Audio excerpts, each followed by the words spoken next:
Tara na't maglakbay sa Falaj Al-Fiqin sa wilayat ng Manah sa lalawigan ng Dakilang Oman.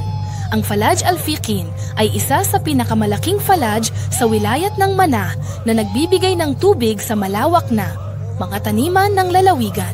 Ito ay may haba na humigit kumulang 20 kilometro at lalim na mga 18 kaba na isang napakalalim na sukat. Ang falaj ay mayroong 4 na sanga na nagbibigay ng tubig na tinitiyak ang tuloy-tuloy na daloy nito.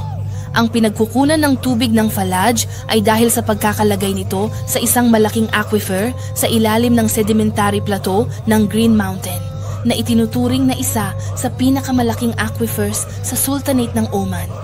Para mas makilala ang lugar, mangyaring iscan ang QR code at tamasahin ang isang natatanging karanasan sa Kishta